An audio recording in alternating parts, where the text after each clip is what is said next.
Salut tout le monde, c'est Jojol. Aujourd'hui, on va parler d'un nouveau produit, on va parler d'une nouvelle marque qui fait son apparition dans le domaine de la technologie. Et surtout, ça va donner un renouveau dans notre domaine où actuellement, voilà, ça stagne un petit peu. Les constructeurs proposent de très bons produits, mais le problème, c'est que souvent, ça se ressemble. Et là, il y a une marque qui arrive, qui s'appelle Nothing, concrètement, rien. C'est vrai que c'est un nom un petit peu particulier qui veut à la fois rien dire et tout dire. Derrière, pas mal de personnalités très réputées dans le domaine de la tech, comme l'un des cofondateurs de OnePlus, une personne qui a travaillé avec Steve Jobs notamment pour l'iPod, l'un des cofondateurs de Twitch, etc., etc. Et il y a même un YouTuber américain très réputé, Casey Neistat. Derrière Nothing, il y a pas mal d'anciens membres de l'équipe OnePlus avec qui je suis en très bon contact et j'ai eu la chance de pouvoir découvrir déjà leurs produits bien en avance. Ça fait plus d'un mois justement que je teste leurs prototypes et là je viens de recevoir leur version finalisée qui vont bientôt être commercialisées. Ils vont commencer à les vendre le 31 juillet mais en version très limitée et ça sera que à partir du 17 août où il y aura vraiment le plein de stock. Donc on peut le dire, c'est quand même une jolie exclusivité que je vous propose, donc j'espère vraiment que ça va vous faire plaisir. Si c'est le cas, on explose les pouces en l'air. Et le premier produit qu'ils ont décidé de commercialiser, ce sont des écouteurs intra-auriculaires avec réduction de bruit active au style AirPods Pro, mais qui ont la spécificité d'être transparents. Et en termes de design, je peux vous le dire, pour les geeks, c'est vraiment kiff. J'ai toujours voulu avoir plein de produits tech avec justement ce côté transparent. À chaque fois, j'avais la possibilité de discuter avec des gros responsables. C'est quand que vous allez sortir un modèle spécial transparent, qu'on a la possibilité de voir les composants. À chaque fois, ils disent ouais, c'est une bonne idée, mais techniquement, c'est quand même assez compliqué. Et j'en parlais souvent justement à OnePlus. Du coup, là, je suis trop content parce que à première vue, eh bien, c'est une marque qui ont vraiment une envie de proposer plein de produits tech avec cette volonté d'être le plus transparent possible avec leurs produits en voyant justement les composants. Moi j'attends vraiment par exemple un smartphone, tablette, casque, limite télévision et que tout soit le plus transparent possible, qu'il n'y ait rien. Nothing. Aussi pour information, je leur demande si c'était possible de faire un petit concours et justement il y en aura 3, je vous en parle d'ici quelques minutes. Alors voici la boîte officielle et ça c'est original, tu as une suite de l'aperçu directement sur une autre face. Alors franchement au niveau de la police d'écriture, je trouve ça trop kiffant, tu as l'impression que c'est un truc qui est codé. Donc là on a le nom du produit, c'est Nothing Here One, donc la logique est qu'il propose d'autres écouteurs, quelques caractéristiques du produit, tchac, numéro de série, quand ils ont été fabriqués, ça reste assez simple, assez sobre.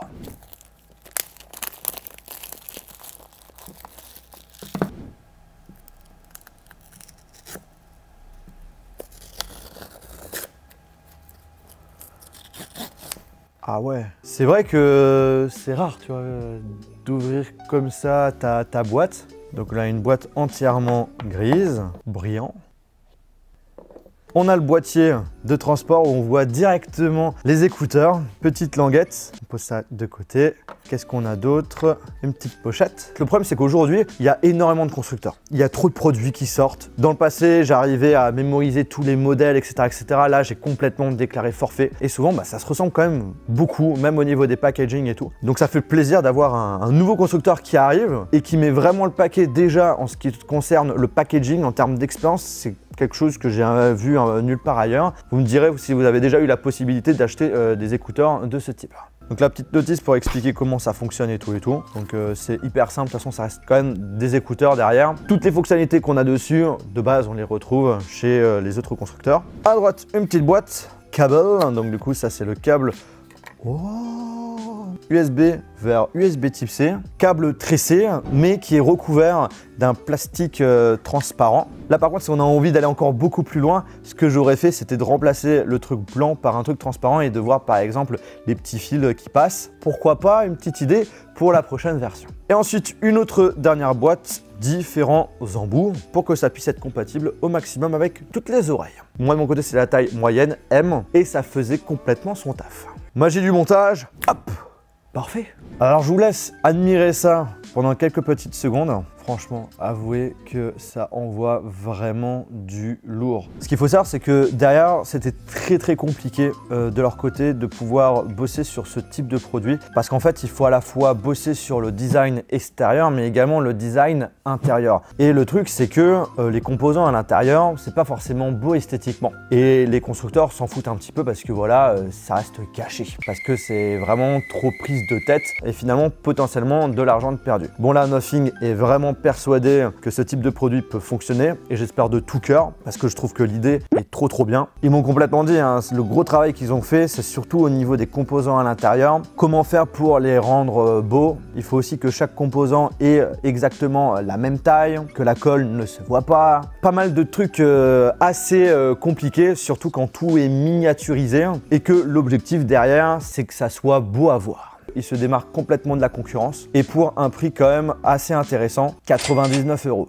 Je m'attendais à plus et je suis très content que ça soit pas autant. Comme c'est une nouvelle marque, un nouveau type de produit, si le prix allait taper haut, eh ben, ça pouvait freiner potentiellement à l'achat et au succès potentiel de la marque. Donc là, je trouve qu'ils ont vraiment frappé fort pour un premier produit. Et j'espère que ça va continuer par la suite.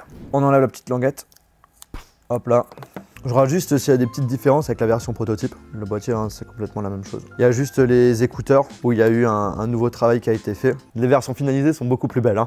Boîtier de transport entièrement transparent. Il y a eu un gros travail qui a été fait là-dessus. Un truc tout bête, par exemple, là, le truc rond permet à la fois de pouvoir maintenir les écouteurs à l'intérieur pour éviter que ça bouge pendant le transport, mais aussi, truc tout bête, quand tu l'as en main, c'est une sorte de hand spinner, une sorte de produit anti-stress. On peut se poser la question, est-ce que ça se raye facilement? Alors moi, de mon côté, j'ai un petit peu utilisé dans plusieurs situations, même avec des clés. En effet, ça se raye, mais c'est pas forcément super voyant. Pas trop de problème à ce niveau-là. Au niveau du boîtier, c'est carré.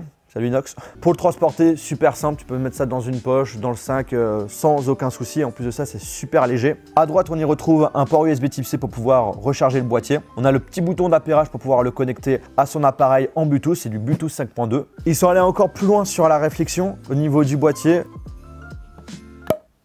C'est tout con, mais c'est quand même assez intelligent. Tu peux utiliser le boîtier comme support pour pouvoir, par exemple, regarder tes vidéos quand tu es dans le train et tout. Bah, franchement, c'est super intelligent. On a un petit voyant ici qui va nous permettre de savoir quand on fait notre mode appairage. Avoir également une indication assez rapide sur le pourcentage de batterie qui reste. Il y a Aircase qui est écrit dessus. Et à l'arrière, quelques petites informations sur le produit, notamment tout ce qui est certification, etc. etc.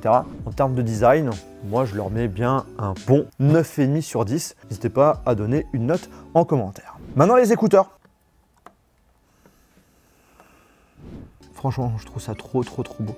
Petite comparaison avec les AirPods Pro. On voit qu'au niveau de la tige, voilà, c'est beaucoup plus plat et surtout un petit peu plus fin. J'ai l'impression que les embouts, c'est la même. Encore une fois, il se démarque par rapport aux autres. De base, pour indiquer quel écouteur, c'est l'écouteur de droite et l'écouteur de gauche, on utilise le R et le L.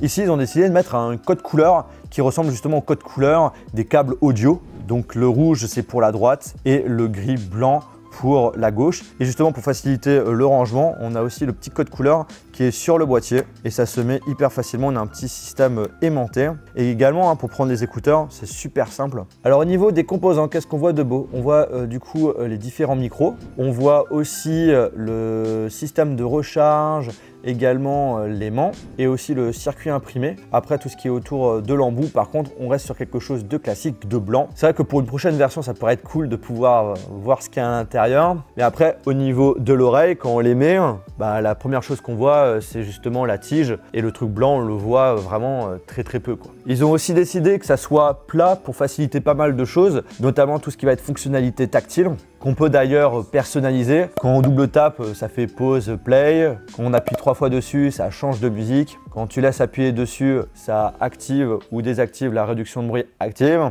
ou soit le mettre en mode transparence, tout en écoutant de la musique et écouter aussi le bruit ambiant. Pour une discussion, bah, c'est pratique. Et surtout, la possibilité de pouvoir contrôler le volume juste en glissant son doigt. Sur la version prototype, ça marchait super bien. J'ai eu aucun problème avec ça. Et on a également des petits capteurs qui permettent de détecter quand on les a dans les oreilles. Et lorsqu'on en enlève une, bim, ça met pause. Et quand on le remet, bim, ça met play. Alors je sais pas ce que vous en pensez, n'hésitez pas à mettre également une note sur 10. Pour information, résistant IPX4. Donc du coup, si vous faites du sport, donc résistant à l'eau et également à la transpiration. On a vraiment une très bonne tenue dans les oreilles. Je les ai utilisés vraiment des heures et des heures et même en marchant, en courant, ça tombe pas du tout alors qu'on peut avoir ce problème pour certains écouteurs. Franchement, super agréable. Alors ça, c'est super important. Il faut absolument télécharger leur application qui sera gratuite sur iOS et également sur Android. Pour l'instant, c'est pas prévu pour App Gallery. Alors de mon côté, j'avais utilisé l'application avec la version prototype, mais pas avec ses versions finalisées. Donc du coup, on va faire comme si on était un nouvel utilisateur. On a le Bluetooth qui est activé sur le téléphone. J'appuie sur le petit bouton appairage, quelques petites secondes.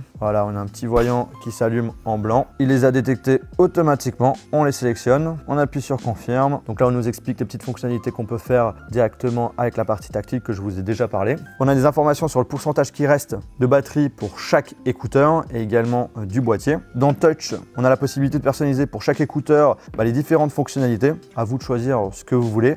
Et là, on peut contrôler directement la réduction de bruit active. On peut le faire soit avec les écouteurs, soit directement avec l'application. Là, je peux le mettre en mode transparence, le désactiver. Et si on l'active, on peut choisir si on veut que ça soit un petit peu light ou soit au maximum. On peut enlever jusqu'à moins 40 décibels, ce qui est assez impressionnant. Ils insistent sur le fait qu'ils ont beaucoup travaillé là-dessus, surtout dans des situations où il y a beaucoup de vent. On a sur chaque écouteur 3 micros, donc au total, ça en fait 6. Derrière, on a un algorithme qui est là pour pouvoir supprimer tous les bruits parasites qui peuvent nous gêner et je vous avoue, ça marche super bien. Limite, j'ai l'impression que ça reste similaire par rapport aux AirPods Pro. Puis après, on a un égaliseur, mais qui reste assez minime, où on a la possibilité de choisir si on va avoir plus de basse, si on veut entendre plus la voix, si on veut plus d'aigus. On ne peut pas le personnaliser comme on l'aimerait. Justement, j'ai demandé pourquoi ils n'ont pas laissé le choix de pouvoir personnaliser comme on le souhaite la qualité de son. Ils m'ont fait comprendre qu'actuellement, il y a très peu de personnes qui auraient touché à ça et qui souhaitent vraiment rester sur la simplicité et éviter de commencer à bidouiller certaines choses. C'est pas fini. Au niveau de l'application, on a encore d'autres trucs. Déjà, on a la possibilité de mettre un thème noir. Vas-y, on va l'activer. Boum. La classe. Déjà, super important, avoir la possibilité de mettre à jour justement les écouteurs. Et à première vue, il y a justement une mise à jour, on va la faire. Aussi, petite fonctionnalité localisation, où lorsque vous avez perdu un des écouteurs, on peut lancer un petit bruit qui va vous permettre justement de le trouver assez facilement. La mise à jour des écouteurs est un petit peu lente. J'en profite qu'on ait ce petit moment de pause pour vous annoncer qu'il y a 3 concours. Donc il y a un concours actuellement sur mon compte Instagram, un concours sur l'application Happy, application entièrement gratuite où vous avez plein de concours disponibles sur iOS et Android. Je vous laisserai un lien dans la description pour pouvoir télécharger l'application. Et on aura aussi une paire d'écouteurs à gagner sur YouTube. Il faut tout simplement me dire en commentaire pourquoi vous les aimerez. Toutes les modalités seront dans la description. Et voilà, c'est connecté. Bon, au niveau de la qualité de son, c'est très similaire par rapport à la version prototype. Après, je souhaite vraiment pas rentrer trop dans les détails là-dessus, tout simplement parce qu'il va encore avoir quelques petites mises à jour et tout pour perfectionner tout ça. Mais ce que je peux vous dire, c'est que par rapport à son prix, 99 €, ça vaut vraiment le coup. En ce qui concerne la batterie, l'autonomie, la recharge, donc du coup, le petit boîtier déjà se recharge en filaire ou soit en sans fil. Le boîtier peut offrir 34 heures d'autonomie. L'autonomie des écouteurs, encore une fois, j'ai testé en prototype. Pour moi, ça tenait vraiment la route, mais la logique est que ça soit vraiment respecté. En gros, si on utilise la réduction de bruit active, il faut compter environ 4 heures pour chaque écouteur. Et si vous la désactivez, environ 5,7 heures. Et 10 minutes de recharge avec le boîtier offre 1 heure d'autonomie. Bref, si vous êtes à la recherche d'écouteurs intra-auriculaires avec réduction de bruit active qui sortent vraiment du lot, et bah ça je peux vous dire, je vous les conseille fortement. Le côté transparent et tout, ça envoie vraiment du lourd et ça permet vraiment de se démarquer par rapport aux autres utilisateurs. Je vous avoue, vous montrez ça à vos amis, il y en aura certains qui vont se poser des questions. De mon côté, ça m'intéresse d'avoir votre avis sur la marque Nothing et globalement de leur premier produit. Qu'est-ce que vous en pensez de ce côté transparent, de pouvoir voir les composants? Lâchez votre commentaire. En tout cas, très content de vous avoir présenté ça en exclusivité. J'espère qu'on va être impressionné par les futurs produits de la marque Nothing. Je pense qu'il y aura des très belles surprises. Bref, la vidéo est terminée. J'espère vraiment que ça vous a plu. Si c'est le cas, on explose les pouces en l'air. N'hésitez pas, si c'est toujours pas fait, à vous abonner à la chaîne YouTube sur une des icônes qui s'affiche là maintenant et de regarder une de mes dernières vidéos. Sur ce, ciao ciao!